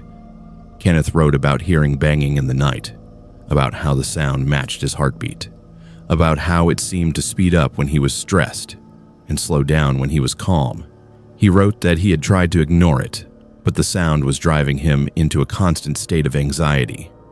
His resting heart rate had increased from 65 beats per minute to over 90. He was not sleeping, was not eating properly. On January 14th, 2015, Kenneth wrote something that made my hands shake. He wrote that something in the cabin was listening to heartbeats, that it was waiting for the right rhythm, that when a heart beat in a specific pattern, matching some frequency it recognized, it would take that person. Kenneth's final entry was dated January 15th, 2015. He wrote that his heart rate had been climbing all day, that he could feel it racing in his chest, that the banging in the room was constant now, so loud he could barely think. He wrote that he needed to isolate himself, to lock himself somewhere quiet until his heart rate stabilized. The entry ended mid-sentence. The medical examiner had found him dead from cardiac arrest 36 hours later. I sat there in the common area at 3 a.m., reading this journal, feeling my own heart pounding harder than it should be. I woke up Rick and James and showed them what I had found. James suggested we break down the door immediately, that whatever was in that room needed to be dealt with. Rick was more cautious, said we should call the company first, get authorization. I made the decision without waiting for consensus. I went to the locked door with a pry bar from the maintenance kit and forced it open. The latch broke easily, the door swung inward, and we all looked inside. The room was small, maybe 10 by 10 feet, with a single bunk bed and a small desk. On the floor, exactly where the journal had been, was Kenneth Morrison, or what was left of him. The company had removed his body in 2015. I had seen the death certificate, but there he was, or something that looked exactly like the photos I had seen in the incident report. Lying on the floor, eyes open, one hand clutching his chest. We all stood there, frozen. Then the body blinked, not a natural blink, but a slow, deliberate closing and opening of the eyes. James screamed and backed out of the room. Rick grabbed me and pulled me away from the door. We slammed it shut and pushed a heavy desk against it. We called for emergency evacuation at 3:30 a.m. The helicopter arrived at first light January 14th and got us out of there. The company sent a team to investigate the cabin 2 days later. They found the 4th bedroom exactly as it had been. Empty. No body. No evidence of Kenneth Morrison ever being there, after his removal in 2015, but they did find something. Under the floorboards in that room, they found remains. Partial skeleton, decades old, identified through dental records as belonging to Daniel Kruger, a pipeline worker who had disappeared in 1983. His death had never been solved. Cause of death was listed as cardiac arrest based on the skeletal evidence. The company closed the cabin permanently, demolished it 3 months later. I took early retirement with full pension. Rick transferred to desk work in Anchorage. James quit the industry entirely. And I have never been able to forget seeing Kenneth Morrison's body lying on that floor, 5 years after his death, blinking at us like he was still waiting for something, still listening to heartbeats, still looking for the right rhythm. I am a graduate student working on my doctorate in climate science at the University of Alaska Fairbanks. Have been studying Arctic climate patterns for about 5 years now, focusing on permafrost degradation and its impact on carbon release. In December 2023, I was assigned a month-long data collection project at a university research cabin near Juneau, about 45 miles from the nearest town. The cabin was equipped with sensors placed throughout the surrounding forest to monitor temperature fluctuations, soil conditions, seismic activity, and electromagnetic readings. My job was straightforward: stay at the cabin, maintain the sensor network, download data daily, and compile preliminary reports. The isolation did not bother me. I had done similar assignments before, and I actually preferred working alone without the distractions of campus life. I arrived at the cabin on December 3rd via helicopter, carrying a month's worth of supplies, my laptop, research equipment, and enough freeze-dried meals to feed a small expedition. The cabin was well maintained, maybe 600 square feet with a propane heater, a small kitchen, a work desk with satellite internet, and a bedroom with a comfortable bunk. The university had invested in decent infrastructure for their remote research sites, and this one was considered one of the better locations. I spent the first 2 days familiarizing myself with the sensor network, checking calibrations, and establishing my daily routine. The data collection window ran from 6 a.m. to 10 p.m., with automated systems handling overnight readings. Everything was working perfectly. The temperatures were cold, averaging around 15 degrees during the day and dropping to near 0 at night, but that was expected for December in southeast Alaska. On December 6th, my 4th day at the cabin, I noticed something unusual in the overnight data. At exactly 3:33 a.m., every sensor in the network had recorded simultaneous anomalies, temperature spikes of 15 to 20 degrees lasting for approximately 18 minutes, electromagnetic interference strong enough to corrupt some of the data files, and minor seismic tremors registering 1.2 on the Richter scale. I checked the equipment, thinking maybe there had been a power surge or a calibration error, but everything appeared normal. The sensors were functioning correctly, the data logs were intact, and there was no indication of malfunction. I filed a note in my daily report and continued monitoring. The next night, December 7th, the same thing happened. At exactly 3:33 a.m., the sensors recorded identical anomalies: temperature spikes, electromagnetic interference, seismic activity, all lasting 18 minutes before returning to normal baseline readings. I stayed awake on December 8th, determined to observe whatever was causing these readings in real time. I set my alarm for 3:15 a.m., made coffee, and positioned myself at the work desk with my laptop open, monitoring the live sensor feeds. At 3:33 a.m., the readings started spiking exactly as the logs had shown, but I felt nothing. The cabin temperature remained constant. I heard no unusual sounds, felt no vibrations, saw no lights or electromagnetic disturbances. Yet the sensors, positioned at distances ranging from 100 yards to half a mile from the cabin, were all registering these massive environmental changes. I grabbed my thermal camera and went outside, scanning the forest in every direction. The thermal imaging showed normal cold temperatures everywhere.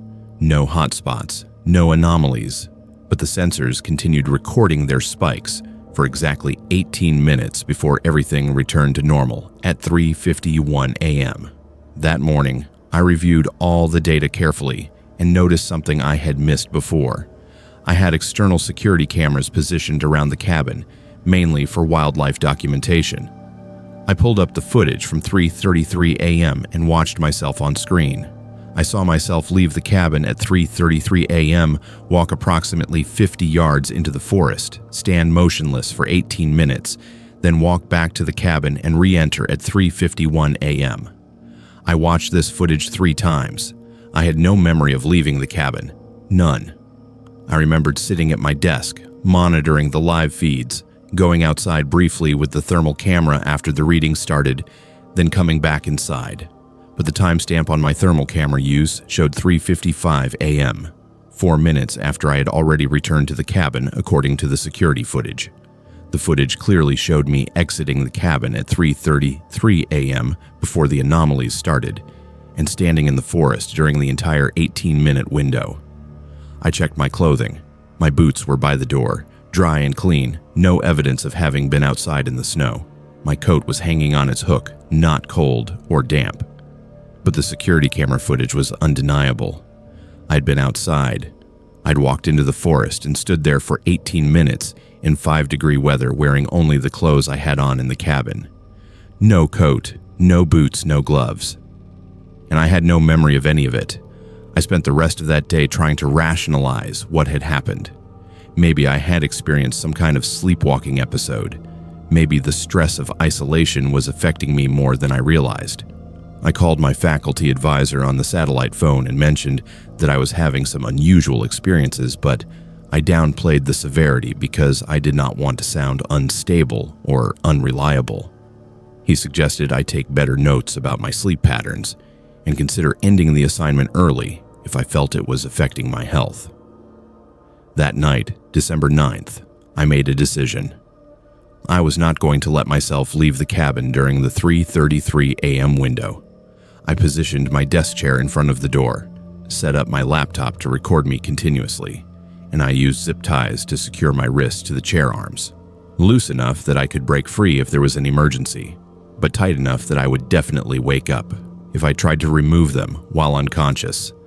I set my alarm for 3:15 a.m. and forced myself to stay awake. At 3:30 a.m., I activated the laptop camera and the zip ties. At 3:33 a.m., I felt it. This overwhelming compulsion to stand up and walk to the door. Not a physical force, but a mental pressure. Like every fiber of my being was screaming at me to go outside. I gripped the chair arms and focused on staying seated. The zip ties cut into my wrists as I unconsciously pulled against them. My legs were moving, trying to push me upright, but the restraints held. Then I heard it. A voice outside the cabin, calling my name. The voice sounded exactly like my sister. My sister Emma, who died in a car accident in 2019. She was calling me, saying, "Lucy, come outside," saying she needed to show me something, saying it was important. I knew it was not real. I knew Emma was dead. But the voice was perfect. The tone, the inflection, the way she used to say my name when we were kids. I sat there with tears running down my face, listening to my dead sister's voice calling to me from the frozen forest, while my body fought against the restraints trying to force me to go to her. The voice continued for 18 minutes. At 3:41 a.m., it stopped. The compulsion disappeared instantly. My body relaxed. I sat there shaking, my wrist bruised and bleeding slightly from where I had pulled against the zip ties. I reviewed the laptop footage immediately. The camera showed me sitting in the chair for the entire 18 minutes, clearly struggling, clearly distressed, but never leaving. I checked the security cameras. They showed no one exiting the cabin at 3:33 a.m., but they did show something else. The footage from the forest camera, the one positioned 200 yards north of the cabin, showed a figure standing in the clearing, the same figure that had appeared in previous night's footage. Same height, same build, same posture. It was me, or something that looked exactly like me, standing in the forest for 18 minutes, while I was physically restrained inside the cabin. I played the audio from the forest camera. I could hear the voice calling my name. I could hear Emma's voice, but I could also hear something else. A second voice, speaking in a language I did not recognize, overlapping with Emma's voice, like two radio stations playing at once. I called my advisor again at 6 a.m.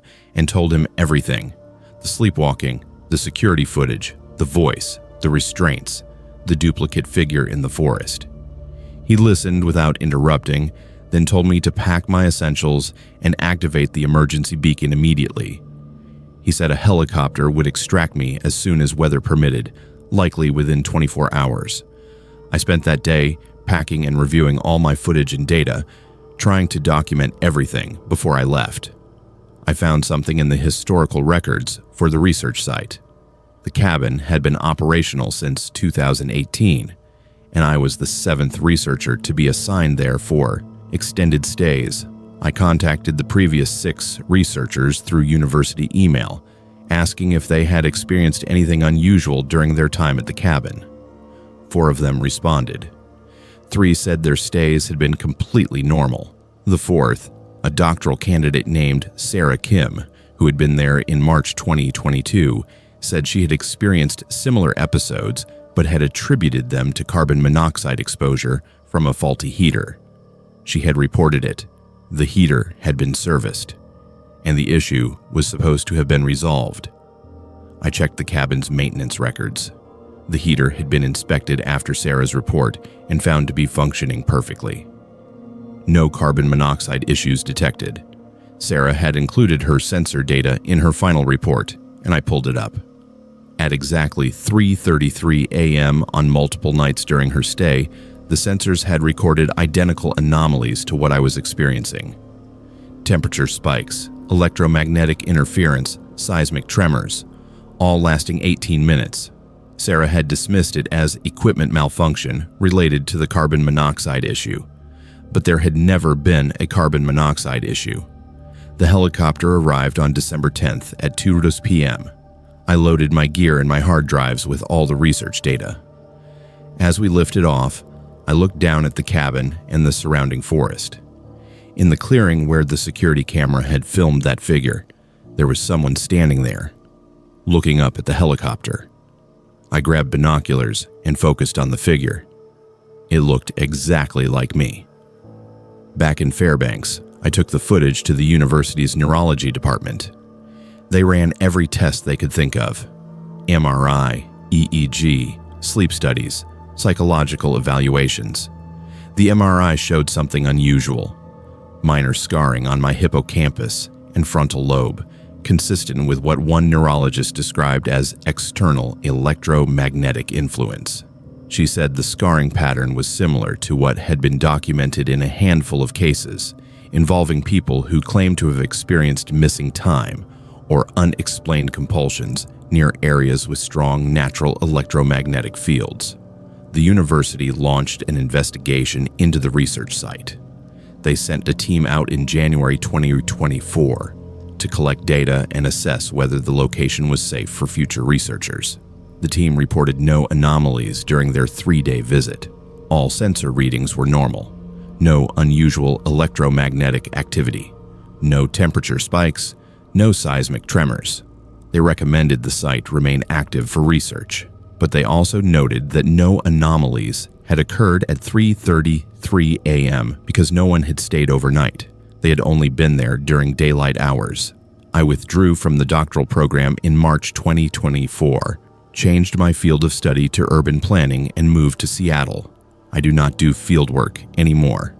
I do not stay in remote locations, and I will never forget standing in that cabin, restrained to a chair, listening to my dead sister call my name while something that looked exactly like me stood in the forest waiting for 18 minutes.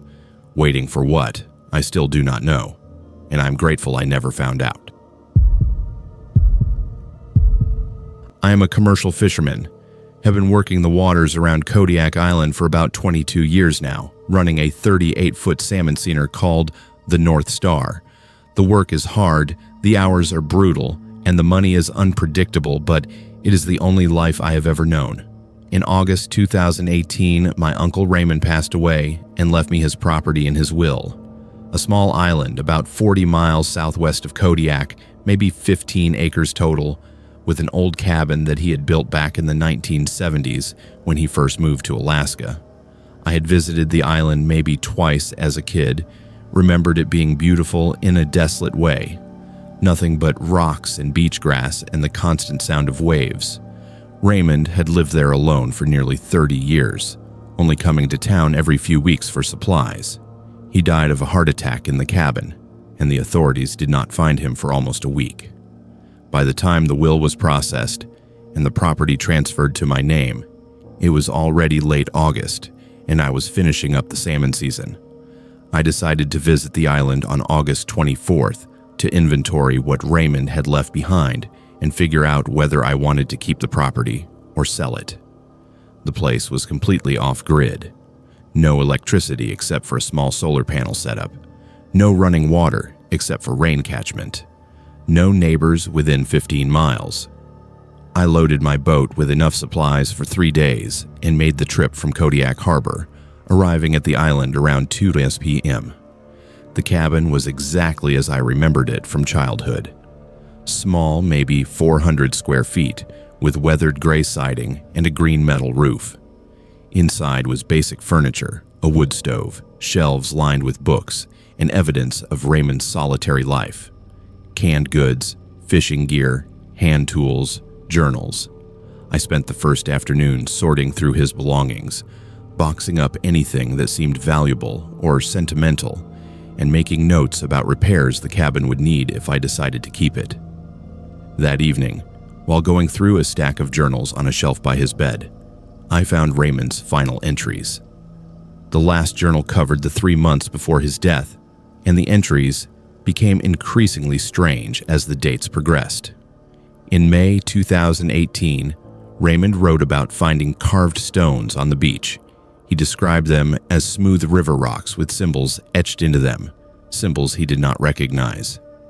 He had collected about a dozen of them and brought them back to the cabin to study. By June, Raymond was writing about something he called the shape in the water. He described seeing a figure standing in the ocean about 100 yards offshore, visible at dawn and dusk, standing chest deep in water, completely motionless. He wrote that at first he thought it was a rock formation he had never noticed before, but then he realized it moved positions. Not swimming or walking, just appearing in different locations along the shoreline. Always the same distance from the beach, always standing perfectly still. Raymond's entries from July became more detailed and more disturbed. He wrote that the shape appeared every single day now, that it seemed to be watching the cabin, that it never moved during the hours it was visible but would be in a different position each time it appeared. He drew sketches in the margins of the journal pages, rough drawings of a humanoid figure, tall and thin, standing upright in water. The proportions were wrong in the drawings. The limbs too long, the torso too narrow, the head too large. Raymond wrote that he had tried to approach it in his skiff, rowing out to where it stood. But as he got within 50 yards, the figure would sink into the water and disappear. He would circle the area for hours, looking for it, but it would be gone until the next dawn. The final entries from August were short and frantic. Raymond wrote that the shape had been there for 47 consecutive days, that it was getting closer to shore, that the carved stones he had found were some kind of marker or warning. His last entry was dated August 17, 2018, one day before his death. He wrote that the shape had been standing in the water all night, visible in the moonlight, and that it was now only 50 yards from the beach. He wrote that he was going to confront it, that he was going to demand answers, that he was tired of being watched. The entry ended there. I sat in that cabin, reading these entries as the sun set, trying to make sense of what my uncle had experienced. The rational part of my brain said he had been suffering from isolation-induced hallucinations, that living alone for 30 years had finally taken its toll on his mental health. But something about the detailed observations, the careful drawings, The progressive deterioration of his writing style suggested he believed absolutely in what he was describing. I went outside and walked down to the beach, looking at the water in the fading light. The ocean was calm, the tide coming in, small waves breaking against the rocky shore. I saw nothing unusual. No shapes, no figures, just water. I spent that night in the cabin, sleeping poorly, waking up several times to sounds that were probably just the wind or the building settling. At dawn, around 5:45 a.m. on August 25th, I went outside to watch the sunrise.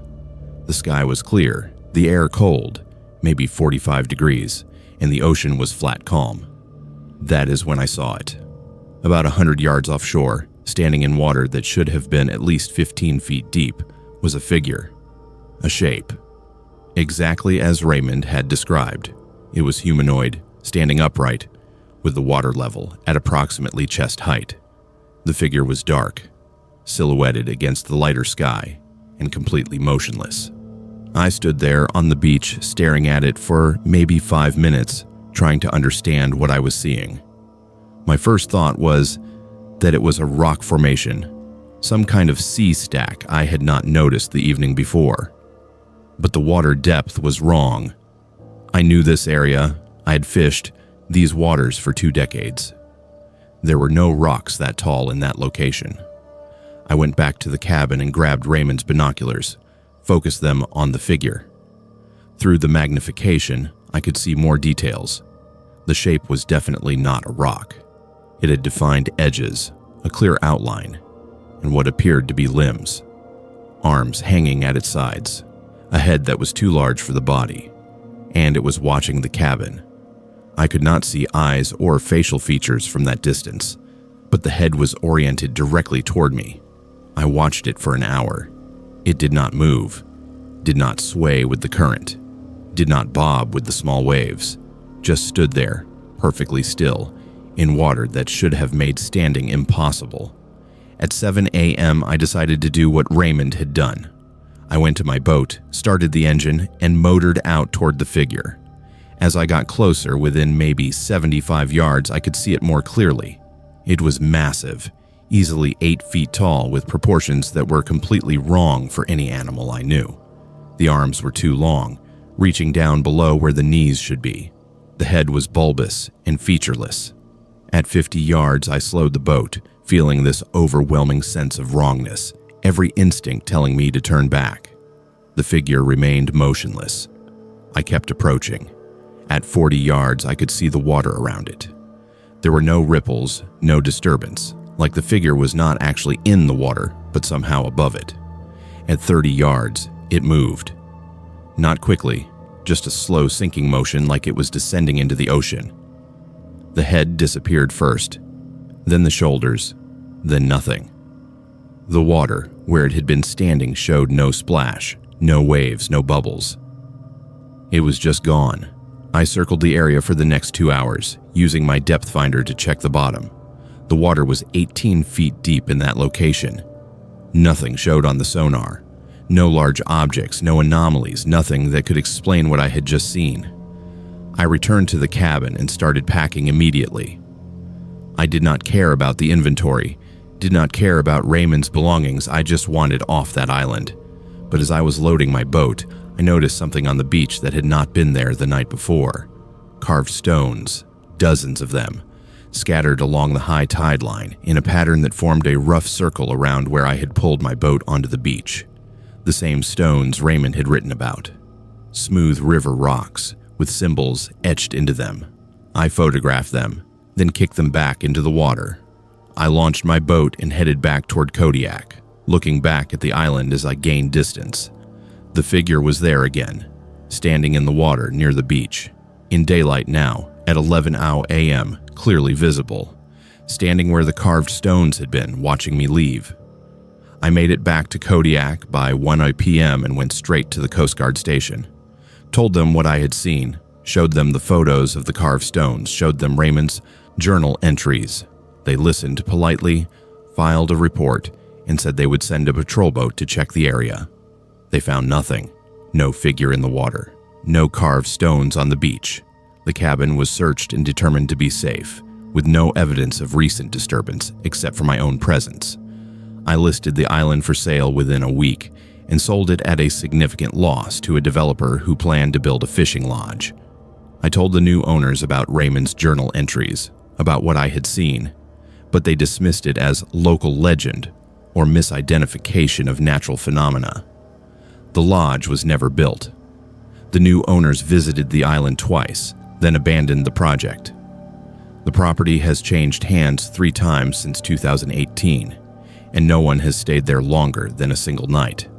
The island is currently listed again, price reduced to almost nothing, but there are no buyers. I still fish the waters around Kodiak, but I will not go within 10 miles of that island. And I will never forget watching that figure stand in the water, motionless for hours, watching Raymond's cabin, watching me, waiting for something I am grateful I never discovered. I work as a wilderness survival instructor, have been teaching outdoor skills for about 11 years now, running courses in cold weather camping, navigation, emergency shelter construction, and backcountry survival techniques. Most of my clients are people preparing for expeditions, hunting trips, or just wanting to build confidence in remote environments. Part of my professional development involves regularly testing new gear and techniques in real conditions, which means spending a lot of time alone in the wilderness pushing equipment to its limits. In March 2022, I planned a 5-day solo winter endurance test at a friend's cabin near Talkeetna, about 85 miles north of Anchorage. My friend Sarah owned the property, but rarely used it during winter, and she had given me permission to stay there while I tested a new line of cold weather sleeping bags and clothing systems I was considering recommending to my students. The cabin was small but well built, maybe 500 square feet, with good insulation, a propane heater as backup, and a wood stove for primary heat. Sarah had warned me that the place had been sitting unused since November, so I should expect it to be cold and might need to do some basic cleaning when I arrived. I drove up on March 14th, parked my truck about a quarter mile from the cabin where the road became impassable, and snowshoed in with my gear. The temperature was around 25 degrees, perfect for the kind of testing I wanted to do. I spent the first day getting the cabin warmed up, cleaning out mouse droppings, checking that the propane system worked, and organizing my gear for the week. My plan was straightforward. Spend each night testing different sleep systems, document their performance in varying temperature conditions, and use the days to test clothing layers during physical activity like splitting firewood and hiking. Everything was normal for the first 2 days. I maintained detailed notes about gear performance, temperature readings, and my own comfort levels. On the morning of March the 17th, my 3rd day, I noticed something odd when I woke up. My coffee mug, which I had left on the kitchen counter the night before, was now on the small table in the center of the room. Not a big deal. I assumed I had moved it during a middle-of-the-night bathroom trip and forgotten about it. But then I noticed the firewood. I had stacked about 20 pieces next to the wood stove before going to bed, arranged haphazardly because I was tired. Now they were neatly restacked, alternating directions in a crisscross pattern like someone had spent time organizing them properly. I stood there looking at that wood stack, trying to remember if I had done that. I had no memory of it, but I had been exhausted the previous evening, so maybe I had reorganized them without really thinking about it. That afternoon, I made a sandwich for lunch, left the plate on the counter, and went outside to split more firewood for about an hour. When I came back inside, my bed was made. Not just straightened, but properly made with hospital corners, and the sleeping bag folded neatly at the foot of the bed. I had definitely left it unmade. I had been testing a specific sleeping bag that required documenting exactly how it performed over multiple nights without washing or resetting, so I never made the bed during gear tests. I checked the door, locked from the inside exactly as I had left it. The windows were all latched. There was no evidence of anyone else being there. Fresh snow had fallen during the night, and my snowshoe tracks were the only ones leading to or from the cabin. I called Sarah on my satellite phone and asked if anyone else had keys to the cabin, or if she had sent someone to check on me. She said no, that I was the only person who should be there, and that she had not told anyone else about my trip. I decided to set up a test. Before I went to bed on March 17th, I deliberately left things in specific positions. Coffee mug on the left side of the counter, 4 pieces of firewood scattered randomly near the stove, my jacket thrown over the back of a chair, my boots placed at odd angles by the door. I took photos of everything with my phone, documenting the exact placement. Then I went to bed around 10 p.m. I woke up naturally around 6:30 a.m. on March 18th. The coffee mug was on the table. The firewood was neatly stacked. My jacket was hanging properly on the coat hook by the door. My boots were lined up perfectly parallel to each other. I compared the morning scene to the photos from the night before. Everything had been moved and organized while I slept. I had heard nothing, had not woken up during the night, had no memory of getting out of bed. That morning, I set up my phone to record video while I went outside for my daily gear testing hike. I positioned it on a shelf with a view of the main room, started recording, and left the cabin for 2 hours. When I returned and reviewed the footage, I watched myself. I watched myself come back into the cabin after only 20 minutes, even though I knew I had been gone for 2 hours. I watched myself move around the cabin, picking up items, cleaning surfaces, organizing supplies. My movements were deliberate and methodical, but somehow wrong. I was not acting naturally. My face was visible in a few frames where I passed near the camera. My eyes were open, but I looked asleep. My expression was blank, completely neutral, like I was a puppet going through motions. I watched myself fold a blanket that I had left on the couch, place it in the storage chest, then return to the couch and sit down for exactly 3 minutes before standing up and walking out the door.